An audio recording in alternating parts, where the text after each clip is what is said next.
So hello friends, welcome to the nursing notes YouTube channel. आज की इस video के अंदर हम यूनिट 9 स्टार्ट कर रहे हैं। ठीक है, यूनिट 9 का नाम है drug acting on nervous system. ये हम फार्माकोलॉजी के अंदर पढ़ने वाले हैं और आज का हमारा टॉपिक है एनाल्जेसिक्स। तो एनाल्जेसिक्स जो भी ड्रग्स होते हैं वो हमारे नर्वस सिस्टम में काम करते हैं और वो इस वीडियो के अंदर हम डिस्कस करेंगे एनाल्जेसिक ड्रग्स के बारे में। तो बिना किसी तरीके हम सबसे पहले रिव्यू देख लेते हैं। तो सबसे पहले हम डेफिनेशन पढ़ेंगे, देन क्लासिफिकेशन, फिर mechanism of action, examples, pharmacological action, uses like therapeutic indications, adverse effects, contraindication और नर्सिंग रिस्पॉन्सिबिलिटी। इतनी सारी चीजें हम इस वीडियो के अंदर कवर करेंगे। तो सबसे पहले हम इंट्रोडक्शन या डेफिनेशन से स्टार्ट करते हैं। तो analgesic are drug that relieve pain without causing loss of consciousness, sensation और मोटर फंक्शन। ठीक है, एनाल्जेसिक एक प्रकार का ड्रग होता है जो कि पेन को रिलीव करता है without causing loss of consciousness. ठीक है, विदाउट लॉस मतलब हमारा जो कॉन्शियसनेस है वो खत्म नहीं होगा हम कोई सी भी एनाल्जेसिक ड्रग्स खाते हैं। ठीक है, तो वो क्या होता है, हमारे पेन जो होता है उसके लिए हम खाते हैं एनाल्जेसिक ड्रग। तो जो जहाँ पे पेन हो रहा है वहां पे वो काम तो करेगी करेगी, लेकिन साथ साथ हमारा जो कॉन्शियसनेस है वो लॉस नहीं होने देगी, सेंसेशन खत्म नहीं होने देगी और जो मोटर फंक्शन हमारी बॉडी के चल रहे हैं वो भी चलते रहेंगे। तो एनाल्जेसिक ड्रग ये होता है। Pain can be classified as nociceptive like tissue injury और न्यूरोपैथिक नर्वस इंजरी और साइकोजेनिक। ठीक है, ये जो एनाल्जेसिक्स होती है फिर पेन होता है वो तीन टाइप्स का होता है। सबसे पहले टिश्यू इंजरी के कारण हो जाता है, नर्व इंजरी के कारण होता है और साइकोजेनिक, जो साइकोजेनिक होता है ना उसके कारण होता है। ठीक है, तो तीन टाइप से पेन होता है। तीनों टाइप से ये जो एनाल्जेसिक ड्रग्स है वो हमारी बॉडी में काम करती है। Analgesics are commonly divided into opioids and non opioids groups. ठीक है, opioids and non opioids group क्या होता है ये मैंने एक लेक्चर में बताया है। डिस्क्रिप्शन बॉक्स में वो आपको वीडियो की लिंक मिल जाएगी, जाके आप पढ़ सकते हो कि ओपोइड ड्रग्स एक्चुअल में होता क्या है, नॉन ओपोइड क्या होता है। तो मैं बता देता हूँ यहीं पे सिंपल सा। ओपोइड जो ड्रग्स होता है वो नर्वस सिस्टम पे, जो सेंट्रल नर्वस सिस्टम होता है उस पे काम करता है। ये माइल्ड टू मॉडरेट पेन को रिलीव करता है। और जो ओपोइड ड्रग्स होता है वो सेंट्रल नर्वस सिस्टम पे काम करता है और नॉन ओपोइड जो ड्रग्स होता है वो पेरिफेरल नर्वस सिस्टम पे काम करता है। ठीक है, डिटेल में अगर आपको पढ़ना है तो आप जाओ डिस्क्रिप्शन बॉक्स में जाओ और वहाँ पे आपको लिंक मिल जाएगी। Some also act as antipyretic, reduce fever and anti inflammatory agents. ठीक है, कुछ कुछ जो एनाल्जेसिक्स होते हैं वो एंटी पायरेटिक जो ड्रग्स होते हैं, पायरेटिक मतलब फीवर को रिड्यूस करने वाला, उसकी तरह काम करती है और साथ ही साथ एंटी इन्फ्लामेटरी एजेंट्स के जैसे भी काम करती है। ठीक है, तो एनाल्जेसिक क्या होता है समझ में आ गया। एनाल्जेसिक ड्रग्स ऐसी ड्रग्स होती है जो पेन को रिलीव करती है, साथ ही साथ हमारा कॉन्शियसनेस जो है वो बनाए रखती है, सेंसेशन भी बनाए रखती है और मोटर फंक्शन जो हमारी बॉडी के अंदर चल रहे हैं वो भी चलते रहेंगे। ये जो एनाल्जेसिक जो जो ड्रग्स देते हैं हम वो पेन के लिए होता है। पेन तीन टाइप्स का होता है, टिश्यू इंजरी के कारण हो सकता है, नर्व इंजरी के कारण हो सकता है और साइकोजेनिक के कारण हो सकता है। एनाल्जेसिक जो ड्रग्स है वो टू टाइप से काम करती है, ओपोइड्स और नॉन ओपोइड्स। ठीक है, तो चलिए आगे बढ़ते हैं और सबसे पहले पढ़ेंगे क्लासिफिकेशन। तो अभी आपने पढ़ा ओपोइड नॉन ओपोइड, तो सबसे पहले हम नॉन ओपोइड्स के बारे में बात करेंगे। तो नॉन ओपोइड्स जो एनाल्जेसिक्स होती है वो non steroid anti inflammatory drugs के अंदर आती है, लाइक एस्पिरिन हो गया, आइबुप्रोफेन हो गया, डाइक्लोफेनिक हो गया, इंडोमेथासिन हो गया, नेफ्रोक्सेन हो गया और कीटो रोलेक्स रोलेक जो होता है वो हो गया। ये नॉन ओपोइड एनाल्जेसिक्स होती है। सेकेंड आता है हमारा पेरा एमिनोफेनॉल डेरिवेटिव्स, जिसमें पैरासीटामोल और पैरासीटामोल का दूसरा नाम है एसिटामिथोफेन। थर्ड आ जाता है पायराजोलोन डेरिवेटिव, जिसको मेटामीजोल भी बोलते हैं। Analgin less usually due to toxicity, ये जो एनालिजिन होती है वो टॉक्सिसिटी कम करती है, टॉक्सिसिटी कम क्रिएट करती है बॉडी के अंदर। मैं आपको बता देता हूँ जो ओपोइड ड्रग्स होते हैं ना, ओपोइड के साइड इफेक्ट्स कम देखने को मिलते हैं, नॉन ओपोइड्स के ज़्यादा देखने को मिलते हैं। ठीक है, तो ये हमारा नॉन ओपोइड्स हो गया। अब हम पढ़ेंगे ओपोइड्स। तो ओपोइड्स जो होते हैं, ओपियोइड्स जो ओपोइड्स भी बोल सकते हैं और ओपोइड्स भी बोलते हैं। ठीक है, तो ये तीन टाइप्स के जो ओपोइड एपियोड ओपोइड्स जो एनाल्जेसिक्स होते हैं वो तीन टाइप्स के होते हैं। नेचुरल ओपिएट्स लाइक मॉर्फिन और कोडीन, सेमी सिंथेटिक डेरिवेटिव्स जैसे हेरोइन और हाइड्रोमेथाफोन और ऑक्सीकोडोन, ये जो होते हैं वो नॉन सॉरी ओपिएट के अंदर आते हैं। ये सेकंड सेमी सिंथेटिक के अंदर आते हैं। ये आधे बने हुए होते हैं और आधे नेचुरल होते हैं। और सिंथेटिक ओपिएट जो होते हैं वो पूरे केमिकल से मिलके बने होते हैं, लाइक मेपेरिडीन, ठीक है, इसको फेथिडीन भी बोलते हैं, और फेंटाइल, मेथाडोन, ट्रामाडोल और पेंटाजोसिन, जिसे मिक्स्ड एगोनिस्ट एंटागोनिस्ट, ठीक है, ये मिक्स्ड बनी होती है। तो ये ओपोइड्स हो गया। देन हम पढ़ते हैं मैकेनिज्म नॉन ओपोइड्स और ओपोइड्स का। तो जो नॉन ओपोइड्स होते हैं वो इनिबिट करते हैं COX-1 और COX-2 एंजाइम्स होते हैं ना, जिसको साइक्लो ऑक्सीजनेज जो एंजाइम होते हैं उसको इनिबिट करती है, प्रिवेंट करती है हमारे प्रोस्टाग्लैंडिन्स को, जो पेन को वो करवाते हैं, बढ़ाते हैं। क्या करती है, डिक्रीज कर देती है प्रोस्टाग्लैंडिन्स को, साथ ही साथ इन्फ्लामेशन, पेन भी रिलीव हो जाएगा, फीवर भी रिलीव हो जाएगा। नॉन ओपोइड ड्रग्स ऐसे वर्क करती है। लाइक पैरासीटामोल हमने खाई, तो ये हमारे एंटी इन्फ्लामेटरी इफेक्ट्स को वीक कर देती है, जो इन्फ्लामेशन कॉज करता है। और साथ ही साथ main analgesic plus antibiotics, analgesic और एंटीबायोटिक्स दोनों दोगे तो इन्फ्लामेशन रिड्यूस हो जाएगा, पेन रिलीफ हो जाएगा, फीवर भी चली जाएगी।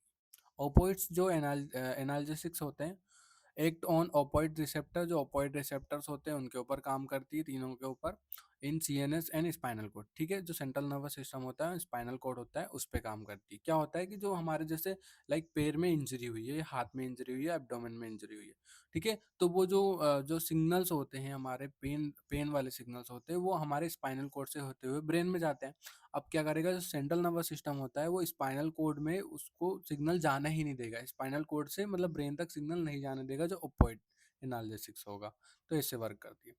तो अल्फा जो रिसेप्टर्स होते हैं वो analgesia, euphoria, respiratory depression cause कर सकते हैं। और जो के रिसेप्टर्स होते हैं, कापा, सॉरी म्यू जो होता है, ये म्यू है, म्यू रिसेप्टर, और ये कापा रिसेप्टर है, स्पाइनल एनाल्जेसिक्स और सेडेशन में वर्क करते हैं। और डेल्टा जो रिसेप्टर्स होते हैं वो एनाल्जेसिक्स अफेक्टिव बिहेवियर में हेल्प करते हैं। Inhibit release of substance P and other pain medication in CNS, alter perception and response to pain, ठीक है, जो क्या कर देता है, जो substance P and other pain medications होती है लाइक CNS के ऊपर, वो इनिबिट कर देती है रिलीज को, और alter perception and response to pain, ठीक है, पेन को रिस्पॉन्स में मतलब रिड्यूस कर देगी, ताकि जो हमारा ब्रेन है वो समझ ना पाए कि पेन हो रहा है। तो ओपिएट ड्रग्स ऐसे काम करती है। देन फार्माकोलॉजिकल एक्शन में तो नॉन ओपिएट्स जो होता है वो एनाल्जेसिक में माइल्ड टू मॉडरेट पेन के लिए होती है, लाइक हेडेक, मायल्जिया और आर्थराइटिस के लिए। एंटीबायोटिक्स फीवर को रिड्यूस करती है। एंटी इन्फ्लामेटरी हमारा जो होता है, non steroid anti inflammatory drugs only, not paracetamol नहीं है, non steroid anti inflammatory drugs आपने अभी पढ़ लिया है, आइबुप्रोफेन वगैरह ये सारी चीज़ें होती है। एंटीप्लेटलेट्स जो होती है वो एस्पिरिन, ठीक है, COX जो होते हैं हमारे 1 और 2, उसको इनिबिट कर देती है, इरिवर्सिबल कर होती है। ओपोइड्स जो ड्रग होते हैं वो CNS जो सेंट्रल नर्वस सिस्टम होता है उस पर काम करते हैं, like analgesia, euphoria, sedation, respiratory depression और कोज सेपरेशन, ठीक है, इसमें काम करते हैं। GIT जो होता है, गैस्ट्रो इंटेस्टाइनल ट्रैक्ट, तो कॉन्स्टिपेशन हो सकता है। जो पेरिस्टालसिस मूवमेंट है वो डिक्रीज हो सकती है। जो CVS होता है, कार्डियोवास्कुलर सिस्टम, जिसमें वेसोडाइलेशन और स्लाइड ब्रेडिकार्डिया हो सकता है। ये फार्माकोलॉजिकल एक्शन है। और अदर मियोसिस जैसे पिन पॉइंट और प्यूपिल और डिपेंडेंस टॉलरेंस, ठीक है, ये ओपिएट ड्रग्स ऐसे वर्क करती है बॉडी के अंदर। अब थेराप्यूटिक यूजेस के अंदर नॉन ओपिएट्स जो आ जाता है, हेडेक, टूथेक, मायल्जिया, अर्थराइटिस और डिस्मेनोरिया, ठीक है, इसमें यूज करते हैं। फीवर, पैरासीटामोल पर प्रिफर्ड, ठीक है, फीवर अगर है तो पैरासीटामोल या तो 500 mg या 650, जिसको डोलो भी बोलते हैं। इन्फ्लामेटरी कंडीशन में हम ले सकते हैं नॉन ओपिएट्स को। और एस्पिरिन जो होती है एंटीप्लेटलेट यूज में काम आती है, लाइक मायोकार्डियल इन्फेक्शन में और स्ट्रोक प्रिवेंशन में। ओपोइड जो ड्रग होते हैं mild moderate to severe pain के लिए होते हैं, like post operative cancer pain और ट्रोमा, इसमें यूज करते हैं। कफ सप्रेशन में कोडीन यूज होती है। डायरिया में लोपेरामाइड और डिफेनोक्सिलेट जो ड्रग होता है वो यूज़ होता है। प्री एनेस्थेटिक मेडिकेशन में मॉर्फिन और फेंटाइल यूज़ होती है। एक्यूट पल्मोनरी एडिमा में मॉर्फिन यूज़ होती है। ये ओपोइड ड्रग्स है। देन एडवर्स इफेक्ट्स क्या क्या देखने को मिल सकता है, तो नॉन ओपोइड्स जो ड्रग्स होते हैं वो गैस्ट्रिक इरिटेशन कर सकते हैं, पेप्टिक अल्सर कोज कर सकते हैं और जीआई ब्लीडिंग हो सकती है। नेफ्रोटॉक्सिसिटी वो भी हो सकती है लॉन्ग टर्म अगर non steroid anti inflammatory drug use कर रहे हैं तो। हेपेटोटॉक्सिसिटी लीवर भी डैमेज हो सकता है और हाइपर सेंसिटिविटी हो सकती है, एलर्जी हो सकती है बॉडी के अंदर, लाइक एस्पिरिन तो अस्थमा रेसेस हो सकती है। ओपोइड से वो रेस्पिरेटरी डिप्रेशन हो जाएगा। ओपोइड से नोजिया वॉमिटिंग कॉन्स्टिपेशन भी देखने को मिल सकता है। साथ ही साथ यूरिनरी रिटेंशन, सेडेशन, कंफ्यूजन भी देखने को मिल सकता है। म्यूसिस हो सकता है, जो प्यूपल होती है आई की वो उसमें पिन पॉइंट होने लग जाएगा। डिपेंडेंस एंड टॉलरेंस और withdraw symptoms like yawning, लैक्राइमेशन, sweating, diarrhoea और इरिटेबिलिटी, ये सारी चीज़ें ओपोइड ड्रग्स में साइड इफेक्ट्स एडवर्स इफेक्ट देखने को मिलेगा। और कॉन्ट्राइंडिकेशन कब कब यूज़ नहीं करना, तो नॉन ओपोइड में जो पेप्टिक अल्सर डिसीज है उसमें यूज़ नहीं करना। सीवर रीनल हेपेटिक इम्पेयरमेंट अगर हो रहा है तो यूज़ नहीं करना। हाइपर सेंसिटिविटी है, एलर्जी है तो यूज़ नहीं करना है। Children with viral infection like aspirin, Reye's disease syndrome, इसमें यूज़ नहीं करना है। ओपोइड जो है रेस्पिरेटरी डिप्रेशन में यूज़ नहीं करना। अस्थमा और सीओपीडी वाले को पेशेंट को यूज़ नहीं करना है। हेड इंजरी अगर हुई है तो भी यूज़ नहीं करना है। लीवर एंड किडनी डिसीज है तो भी यूज़ नहीं करना है। हाइपोटेंशन या शोक वाली कंडीशन है तो भी यूज़ नहीं करना है ओपोइड ड्रग। और प्रेगनेंसी में तो यूज़ करना ही नहीं। नर्सिंग रिस्पॉन्सिबिलिटी में सबसे पहले असेसमेंट करना है, किस टाइप की है, साइट क्या है और सीवियर पेन कौन सी जगह पे है।